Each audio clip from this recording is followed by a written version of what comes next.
네, 여러분 안녕하십니까, 평경장입니다. 구간이 명간이다. 오늘의 주제는 스몰캡 김치코인입니다. 우리가 왜 이런 스몰캡 김치코인을 사야 되는지부터 시장은 앞으로 어떻게 흘러갈 것인지를 말씀드리려고 합니다.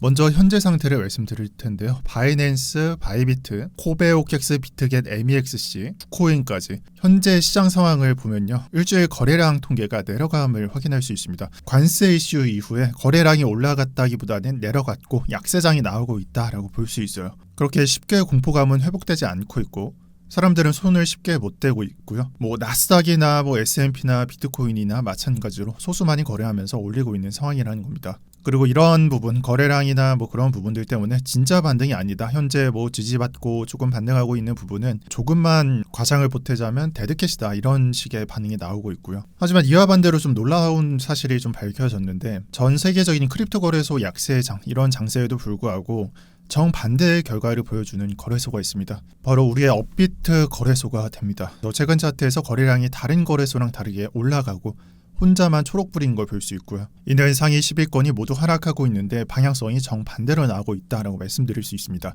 아무래도 이런 부분이 나오게 되는 건 여러분들도 잘 아시겠지만, 업비트나 빗썸같이 한국 거래소가 거래량을 우위에 가져가고 있는 김치코인들이 급등했기 때문입니다. 오늘자에는 30% 상승했고 10일 동안 10배가량 상승했습니다. 이런 말은 그냥 넣어봤지만 참 대단하다라고 생각하고, 그리고 이 장세가 저는 단기로 끝나지 않을 거라고 생각을 해요. 꽤나 오랜 기간 우려먹을 수 있다라고 보는 데 중요한 단서가 아르고에 있다라고 말씀드리고 싶어요. 10일 동안 10배가량 상승했는데, 우선 첫 번째로 말씀드릴 수 있는 건 거래량이 그렇게 크지 않습니다. 여러분들도 차트를 보시면 아시겠지만 오늘자 고점이 거의 최고점하고 거의 일치합니다. 그럼 이 고점을 뚫어내는 작업에 있어서 거래량이 1조, 2조, 3조 이런 식으로 거래가 돼야 되는데, 오늘자 거래량을 보면은 6천억에 불과해요. 사실상 이런 10배짜리 상승이 나오는데도 1조 미만의 거래량이 나오고 있다라는 부분, 그게 첫 번째가 되고요. 즉 낮은 거래대금을 올렸다라고 추격해서 말씀드릴 수 있고, 두 번째는 조정 과정이 11일자 최근 고점을 넘겨갈 때 그때 살짝 보여준 하루짜리 조정 외에는 사실 이 차트에는 조정이 포함되어 있지 않습니다. 이게 어떤 걸 의미하는 거냐면, 낮은 거래대금으로 판단을 했을 때 손쉽게 들어올릴 수 있다라고 볼 수 있고, 조정 과정이 없음을 통해서는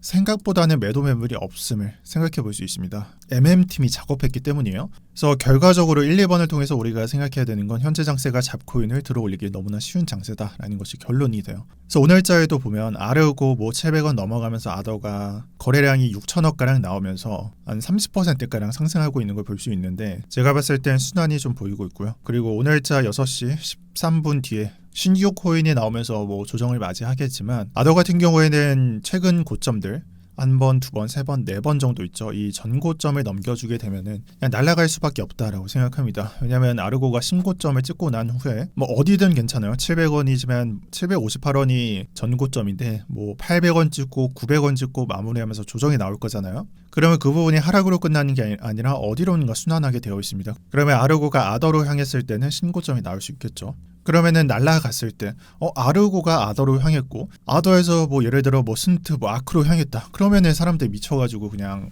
스몰캡에 몰빵하고, 또 상승은 쉽게 나오고 덤핑은 또 손쉽게 그냥 하락하게 되는, 그리고 마지막에는 이건 사기다라고 하면서 끝나게 되는 그런 시장이 나오게 된다라는 거죠. 차트를 보시면 아시겠지만 아더도 아르고와 같은 비슷한 차트를 보일 거다라고 보고 있고, 그리고 아르고, 아더, 스ን트, 또 아크, 쿼크 이런 것들 제외하고 다른 코인들 봤을 때 대부분 이런 차트가 아니라 바닥을 기고 있거나 아니면 매물대 밑으로 내려간 차트를 나타내고 있을 텐데, 아더를 봤을 때 아더도 매물대 밑으로 내려가고 되게 암울한 시절이 있었거든요. 그럼에도 불구하고 상승을 3배, 4배가량 올려놓는다는 것은 그냥 다른 코인이 이런 차트를 나타내도 희망이 있다라는 걸 보여주는 거예요. 그러니까 손쉽게 말해서 상승이 안 나오고 바닥에 있고 되게 올라가지 않을 것 같이 그냥 개쓰레기고, 이런 코인들도 희망을 가져가도 된다라고 말씀드리는 겁니다. 그냥 긍정적으로 보셔도 좋아요. 그래서 업비트 거래대금 한 중간에 제가 좀 차트를 가져왔는데, 펀디시아, 제로엑스, 이뮤터블 X부터 그런 코인들이 있죠. 여기에 나와 있는 대부분의 김치 코인들이 아마 비슷할 거라고 생각해요. 제가 굳이 차트를 안 보더라도. 근데 차트가 비슷하더라도, 이런 차트더라도 그냥 긍정적으로 판단해도 좋다. 그리고 여러분들이 김치코인 조사해보면 아시겠지만 한 10개 정도 넘어가고 20개가 넘어가는지 모르겠고 한 15개, 한 20개 사이가 될 텐데 아마 매매를 하실 때는 선택을 해야 되는 번거로움이 있겠지만 오늘 영상을 보시고 스몰캡을 선택하고 김치코인에 만약 담기로 마음먹고 매수를 하셨다면 그냥 저희가 말씀드리고 싶은 거는 매수하고 묻어두시는 걸 추천드려요. 왜냐하면 최근 뭐 2개월, 3개월 동안 되게 시장 안 좋았잖아요. 그리고 매도해야 된다라고 보는 사람들도 많았고 그래서 저는 매도 안 했습니다. 저 물려 있었어요. 근데 반대로 생각해보면 제가 만약에 겁먹고 관점 변경합니다. 그냥 손절 칠게요 라고 변경을 했다면 그런 부정적인 생각을 한순간부터 아더나 아니면 아르고 같은 경우 익절 못했겠죠. 근데 반대로 제가 말씀드렸다시피 그냥 매수하고 묻어놨기 때문에 오히려 익절을 할 수 있었다라고 생각을 하고요. 정말 강조하고 싶은 게 여기에 적혀 있는데 제 영상을 촬영하는 게 선물이 아니라 현물이에요. 이걸 한 반년 전에도 제가 말씀드렸던 것 같은데 경제 언어방에도 올라가 있거든요. 현물은 정말 비관적으로 진짜 뭐 1년짜리 하락장이 보이지 않는 이상 올라갈 확률이 0%로 떨어지지 않는 이상 보유하셨다가 펌핑 올 때 매도하셔도 됩니다. 그냥 편하게 매매하시는 걸 추천드려요. 그래서 오늘 영상에서 스몰캡도 되게 편하게 말씀드리는 게 그냥 매수하고 보유하셔도 돼요. 펌핑 뻔하게 나올 거니까 그냥 그런 식으로 하시는 걸 추천드립니다. 그리고 이 부분부터는 약세장이 좀 길게 나온다. 좀 아무래도 앞으로는 약세장이 좀 나올 것이다 라고 하는 부분인데 앞으로 비트코인은 꽤나 긴 기간 동안 뭐 이전처럼 한 반년 정도? 그 정도까지는 제가 잘 모르겠고 그래도 꽤나 약세 기간이 좀 나올 거라고 저는 생각해요. 여기에는 최악의 경우를 생각해야 된다라고 좀 적어놨는데 그 이유를 밑에서 한번 말씀드려 볼게요. 참고로 저 같은 경우에는 21년도, 22년도, 23년도를 예를 들어서 뭐 여기랑 같을 거다라고 보지는 않는데 정말 좀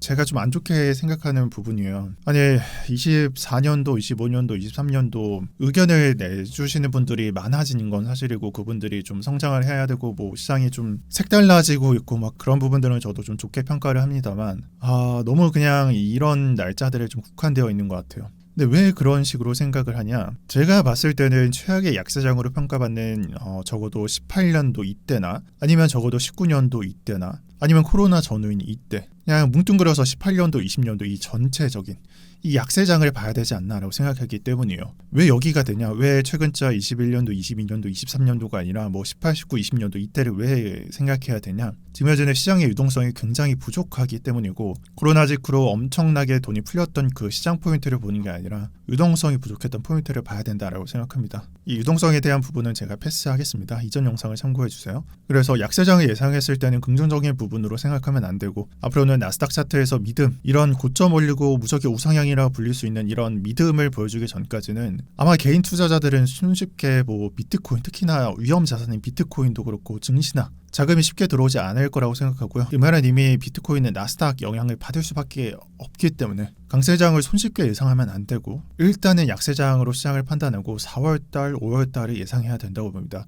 그리고 약세장, 이 약세장이라는 환경은 김치코인이 주목을 받을 수밖에 없다, 올라갈 수밖에 없다라고 다시 한번 말씀드릴게요. 지금은 이슈에서 좀 해소가 됐다 또는 좀 약간 잊혀졌다라고 보는 부분이 관세 이슈인데 트럼프가 최근에 이 관세를 유예를 말하면서 장세가 안정화됐죠. 지금 우리가 누리고 있는 장이 안정화된 장이에요. 근데 이 부분이 해결된 게 아니라 유예이기 때문에 트럼프가 뭐 지지율이 떨어지고 그가 내놓는 정책이 실행을 할 수 없는 상황이 되지 않는 이상 이 전 세계 투자자들은 계속 의심을 가져갈 수밖에 없을 거고 시장은 그를 통해서 유동성은 자체적으로 낮아질 수밖에 없을 거고 그렇기 때문에 우리가 긍정적으로 판단을 해야 되기보다는 이 유예 기간은 제가 봤을 때는 우리가 약세장이 그대로 노출되어 있는 기간이라고 저는 생각해야 된다. 그렇게 보고요. 아마 그래서 6월 달까지 좀 더 크게 본다면 앞으로 4, 5, 6은 약세장이 될 거다라고 저는 생각을 합니다. 그렇다면 제가 말씀드렸던 뭐 약간 반대의 상황, 이슈가 해결되고 지금은 안정화가 된 거다라는 것이 정답지였다면, 그러니까 제 판단이 틀렸다면 금값은 내려가야 돼요. 뭐 정세나 경제 상황이 낙관적이라면 금값은 안정화되니까요. 근데 지금 상황이 해결 안 됐으니까 한 달 동안 금값이 신고가를 갱신하고 10% 올라간 게 아닙니까? 역설적으로 지금은 이슈가 해결되지 않았다라고 생각할 수 있다라는 거예요. 간단히 말해보면은 전망은 변하지 않았다 라고 말씀드릴 수 있고요. 이 부분도 약세장의 의견을 더한다라고 생각합니다. 그리고 마지막 포인트입니다. 지금까지 말씀드린 대로 약세장은 예상이 좀 쉽고 상황적으로 약세장을 피할 길이 없다라고 생각을 하고요. 사실상 우리가 한 1년 정도 경험했던 시장은 강세장이었고 지금은 약세장으로서 해석을 해야 되기 때문에 아마 전혀 다른 시장을 여러분들이 경험하게 될 것 같습니다. 그리고 이런 포인트에서는 사실 스몰캡을 매매 안 한다면 크게 재미를 못 볼 거라고 생각하고요. 참고로 제가 영상을 찍기 전에 유튜브에 뭐 김치코인, 스몰캡 이런 부분을 검색했는데 사람들이 좋아하지 않는다라고, 그러니까 조회수에서 그런 게 드러나더라고요. 그럼 이걸 보면서 어떤 생각을 했냐? 아직까지는 사람들의 의식이 흔히 말하는 불장 그 고점 끝에서 나오는 그런 징후들이 발견되지 않았기 때문에 아직은 희망이 있다 라고 말씀드리고 싶고, 저 같은 경우에는 참고로 이 스몰캡을 3-4개월 전부터 지금 현재는 펌핑이 나오고 있기 때문에 매도할 차례가 왔다라고 생각해요. 그리고 이번 4월부터는 다시 투자 분석을 열심히 정보들 많이 막 넣고 제 생각 말하고 이런 영상들 많이 올릴 생각이고, 제가 드디어 정비를 마치고 왔습니다. 예전 같은 감이 나오는지 저는 잘 모르겠는데 4월달과 5월달에 감을 끌어오도록 하겠습니다. 지금 보고 있는 영상도 기대하셔도 좋고, 저는 어제자부터 멤버십 또한 영상을 재활성화해서 정보 많이 올리고 있으니까 많은 부분에서 기대하셔도 좋습니다. 저 돌아왔습니다. 영상 마치겠습니다. 이상 평경장이었고요. 시청해주셔서 감사합니다.